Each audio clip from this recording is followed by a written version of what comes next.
بارگاہ ہے سیدہ فاطمۃ الزہرا رضی اللہ تعالیٰ عنہا میں ہم خراج عقیدہ ضرور پیش کرتے ہیں۔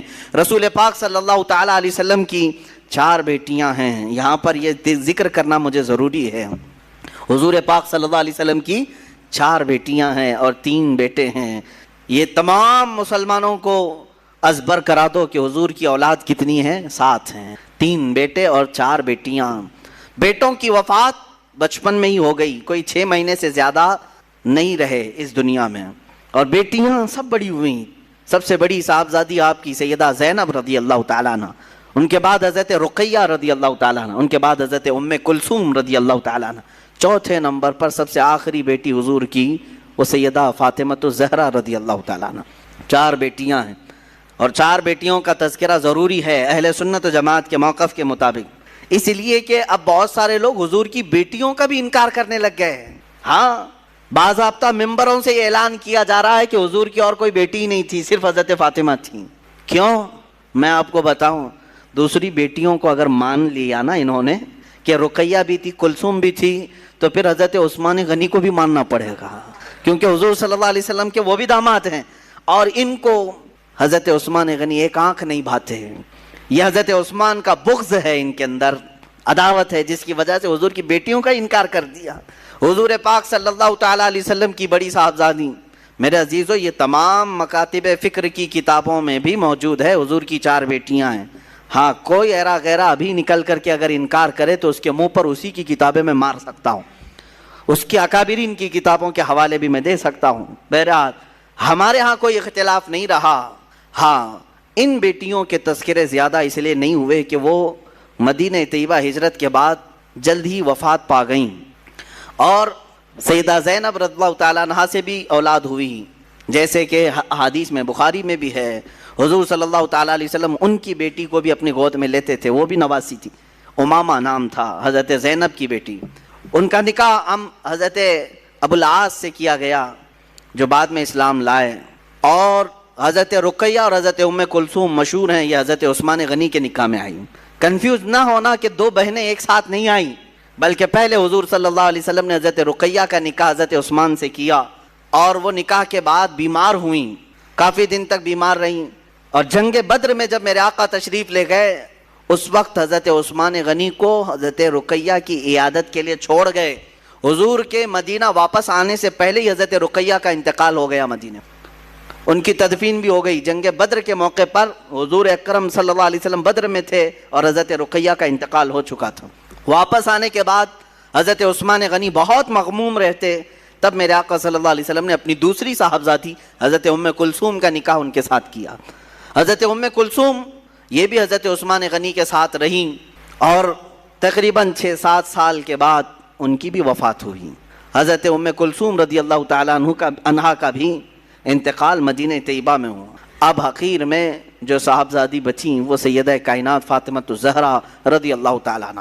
حضور اکرم صلی اللہ تعالیٰ علیہ وسلم کی وفات تک آپ کی اولاد میں اگر کوئی باقی تھی تو صرف سیدہ فاطمہ تھی، اور حضور پاک صلی اللہ علیہ وسلم چھوٹی ہونے کے اعتبار سے اور بہت سارے معاملات کی وجہ سے حضرت فاطمہ کو نہایت عزیز رکھتے تھے، یہاں تک کہ ارشاد فرمایا انما فاطمۃ بضعۃ منی، بے شک فاطمہ میرے ایک جگر کا ٹکڑا ہے، میرے جسم کا ٹکڑا ہے، یسرنی من یسرہا، جس نے اسے خوش کیا اس نے مجھے خوش کیا، اور جس نے اسے تکلیف دی اس نے مجھے تکلیف دی۔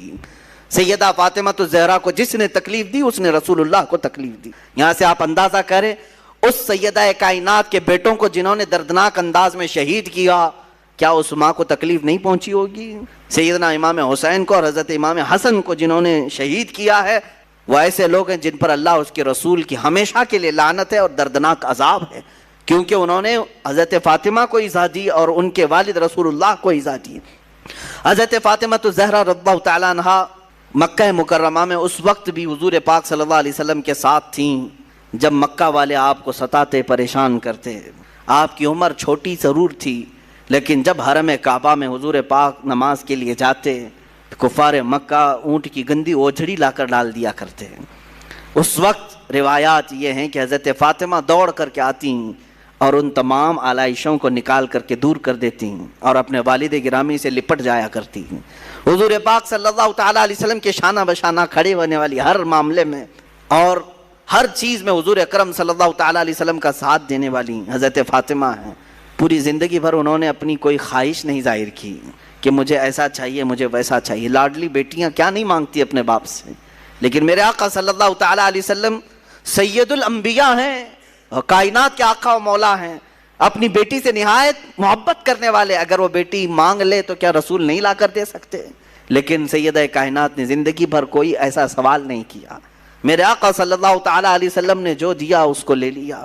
بلکہ جب رسول پاک صلی اللہ تعالیٰ علیہ وسلم کو مکہ والے ستا رہے تھے, پریشان کر رہے تھے, جانتے ہیں جب آپ کا بائیکاٹ کیا گیا تھا, سوشل بائیکاٹ کیا گیا تھا مکہ میں, جب وہ بہت ہی چھوٹی سی تھی, حضرت فاطمہ بہت چھوٹی تھی, میرے آقا صلی اللہ علیہ وسلم نے 3 سال 2.5 سال سے 3 سال کے درمیان پتے کھائے, چمڑوں کو پانی میں گلا کر کے کھایا.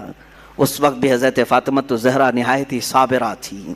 کہیں ایسا نہیں کہ بڑی بڑی چیزوں کا سوال کریں. بچیوں کو اسی لیے ہم بار بار کہتے ہیں کہ حضرت فاطمہ کو کیوں نہیں پڑھتی؟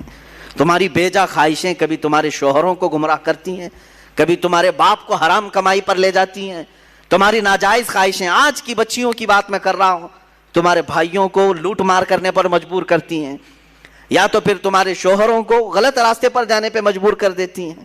تمہاری خواہشات ہی تو ہیں. بہت سارے مرد جس کی وجہ سے پریشان رہتے ہیں, کمائی نہیں ہے اور مانگ زیادہ ہے, پیسے اتنے آتے نہیں ہیں لیکن بیوی طلب زیادہ کرتی ہے, بیٹیاں مانگتی بہت ہیں.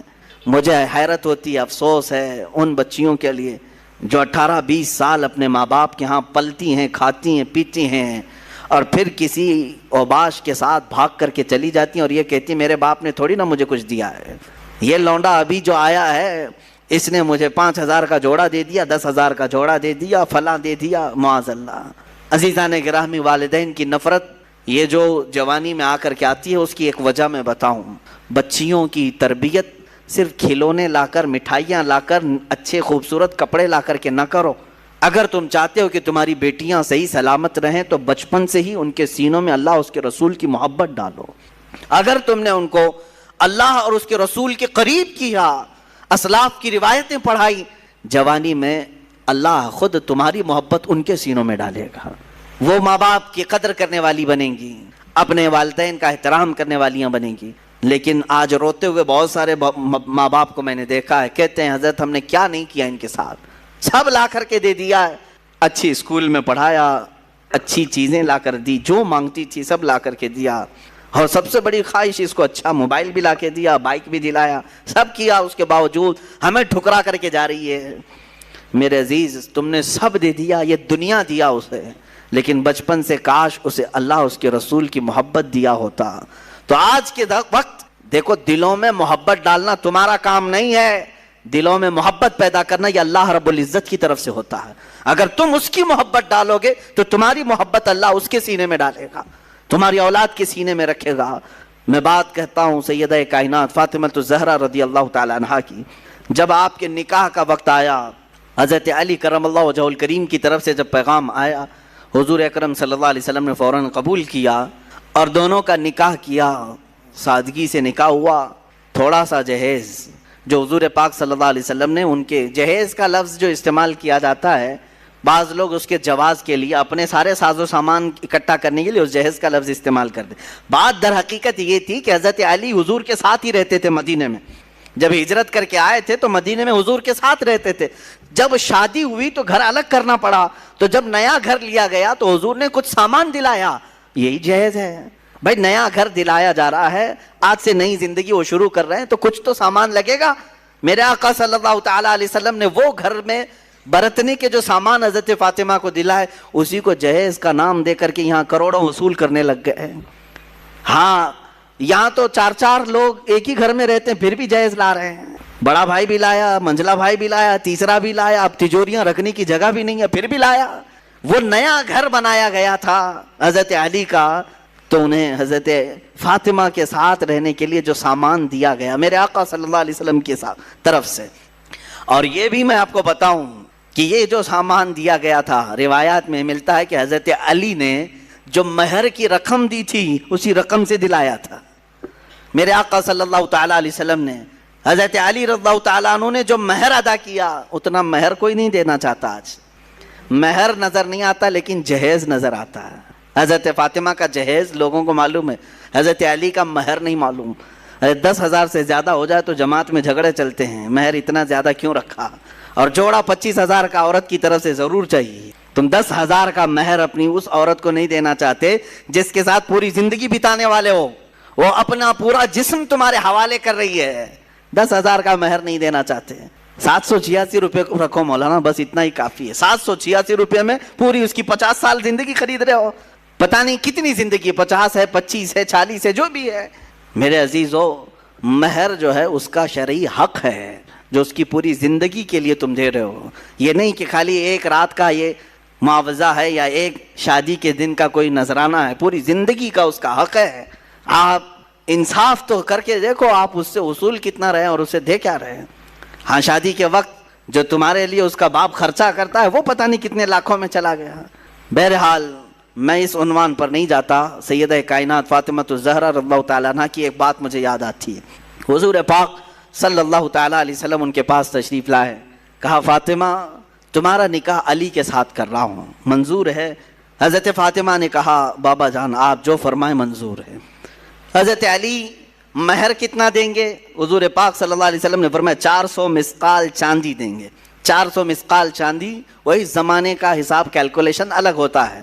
آپ کسی بھی دارالفتہ سے سوال کر کے پوچھ سکتے ہیں کہ اس وقت کیلکولیشن میں کتنا بیٹھتا ہے اگر کسی کو شوق ہے تو. حضرت فاطمہ کا یہ مہر طے پایا, مہر مقرر بھی ہو گیا. بعض روایات میں یہ ملتا ہے کہ حضرت فاطمہ نے کہا اے اللہ کے نبی صلی اللہ علیہ وسلم یہ نکاح کس کی جانب سے ہو رہا ہے؟ حضور نے فرمایا اللہ کی طرف سے. اللہ تعالیٰ نے پسند فرمایا کہ تمہارا نکاح علی کے ساتھ ہو. تو حضرت فاطمہ کہتی ہیں تو پھر میرا مہر بھی اسی شان کے مطابق ہونا چاہیے. 400 مسقال چاندی, کہا میرا مہر بھی اس شان کے مطابق رکھیں جو اللہ تعالیٰ نکاح کر رہا ہے. حضور پاک صلی اللہ علیہ وسلم نے پوچھا فاطمہ تم کیا پسند کرتی ہو مہر میں, تم کیا لینا چاہتی ہو مہر میں؟ حضرت فاطمہ نے کیا کہا, اللہ اکبر, قربان جاؤ مسلمانوں. کہتی ہیں آقا اگر اللہ نکاح کر رہا ہے تو رب تعالیٰ سے یہ لکھوا لیں کہ آپ کی امت کی بخشش میرے مہر میں رکھی جائے. اللہ اکبر, آپ کی امت کی مغفرت اور بخشش میرے مہر میں رکھی جائے. خواہشیں ہوں تو ایسی ہوں, تمنائیں ہوں تو ایسی ہوں. رسول پاک صلی اللہ تعالیٰ علیہ وسلم کی بارگاہ میں اگر کوئی عزیز بننا چاہتا تو صرف ان کی امت کی بات کرتا, حضور خوش ہو جاتے تھے. میرے عزیزو آج بھی یہی حال ہے کہ اگر تم امت کا خیال کرو گے تو میرے آقا خوش ہو جاتے ہیں. اگر تم حضور کی امت کے بارے میں بات کرو گے حضور پاک بے انتہا تمہیں نوازنے لگتے ہیں. حضرت جبرائیل امین نے بھی یہ محسوس کیا. جانتے ہیں حضرت جبرائیل حضور صلی اللہ تعالیٰ علیہ وسلم سے قربت چاہتے تھے تو حضور پاک صلی اللہ تعالیٰ علیہ وسلم سے انہوں نے کیا کہا جانتے ہیں؟ اے اللہ کے نبی صلی اللہ علیہ وسلم میں چاہتا ہوں میں اپنی طرف سے آپ کی بارگاہ میں کوئی چیز پیش کروں جس سے آپ خوش ہو جائیں. اب حضور کس چیز سے خوش ہوتے ہیں؟ مکہ والوں کی تکلیفیں الگ ہیں, تبلیغ اسلام میں آنے والی تکلیفیں الگ ہیں, سب چیزیں ہیں, لیکن حضرت جبرائیل نے یہ سب نہیں کہا کہ ان دشمنوں کو میں اپنے پر سے ہلاک کر دوں گا یا تبلیغ اسلام میں چلنے والوں کے لیے راہ ہموار کر دوں گا, بلکہ جبرائیل امین نے یہ پیش کیا کہ آقا قیامت کے دن جب آپ کی امت پل صراط سے گزر رہی ہوگی میں اپنے پر بچھا دوں گا. پل سے اتارو راہ گزر کو خبر نہ ہو, جبریل پر بچھائیں پر کو خبر نہ ہو. عزیزان گرامی, حضور پاک صلی اللہ علیہ وسلم کی بارگاہ میں جیسے ہی انہوں نے التجا پیش کی میرے آقا خوش ہو گئے.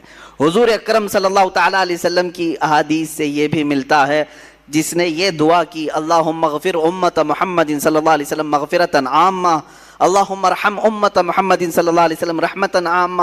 اے اللہ امت محمدیہ کی عام مغفرت فرما, اے اللہ امت محمدیہ پر عام رحم فرما. جس نے یہ دو دعائیں کی حضور فرماتے میری شفاعت اس پہ واجب ہو گئی. امت کی بھلائی کا خیال کرو. حضرت بی بی فاطمہ ہی تو ہیں کہ جو رسول پاک صلی اللہ تعالیٰ علیہ وسلم جنگل میں جا کر کے جب رونے لگے کسی کے کہنے سے آپ سر نہیں اٹھاتے تھے, حضرت فاطمہ آئیں, کہا بابا جان آپ سر اٹھائیں, میرے آقا آپ سر اٹھائیں. حضور پاک امت کے غم میں رو رہے تھے کہ اللہ تعالیٰ میری امت کی بخشش ہو جائے۔ حضرت فاطمہ نے کیا کہا جانتے ہیں؟ حضور سے اتنا عرض کیا کہ یا رسول اللہ، جب تک آپ کی فاطمہ زندہ ہے کوئی رات سوئے گی نہیں، آپ کی امت کی مغفرت کی دعا کرتی رہے گی۔ حضور پاک نے سر اٹھا دیا۔ حضور پاک صلی اللہ علیہ وسلم کے پاس جب کبھی کوئی امت کی بھلائی کی بات کرتا ہے، میرے آقا اس پر نوازشیں زیادہ کرتے ہیں۔ آج بھی اگر تم چاہتے ہو مسلمانوں کہ نبی کونین کو خوش دیکھو اور حضور پاک کا دیدار کرنا چاہتے ہو تو بھلائی امت میں لگ جاؤ، ایک رات وہ بھی آئے گی کہ میرے آقا خود تمہیں اپنے دیدار سے مشرف کریں گے۔ امت کی بھلائی کا خیال تو کرو، حضور پاک صلی اللہ علیہ وسلم کی بھولی بھالی امت کے لیے فکر تو کرو۔ سیدہ کائنات نے ہمیں یہ مزاج دیا، فاطمہ الزہرا رضی اللہ تعالیٰ عنہا نے ہمیں یہ مزاج دیا۔ ساتھ ہی میں ہر اس بیٹی کو بھی کہتا ہوں جو اپنے باپ کا خیال کرے، اپنے باپ کا خیال نہیں کرتی ہے، وہ سوچے کہ حضرت فاطمہ رضی اللہ تعالیٰ عنہا حضور اکرم صلی اللہ تعالیٰ علیہ وسلم کا کس قدر خیال فرماتی تھی، ان کے تبلیغی مساعی میں کس طرح سے وہ شانہ بشانہ ٹھہرتی، کبھی اپنی جانب سے کوئی ایسی خواہشات نہیں کی۔ حضور پاک صلی اللہ تعالیٰ علیہ وسلم کی بارگاہ میں ایک مرتبہ آئی تھی، بس وہ غلام مانگنے کے لیے۔ جنگ بدر کے قیدی جو غلام بنائے گئے تھے وہ تقسیم کیے جا رہے تھے، وہ بھی مال غنیمت میں تھا۔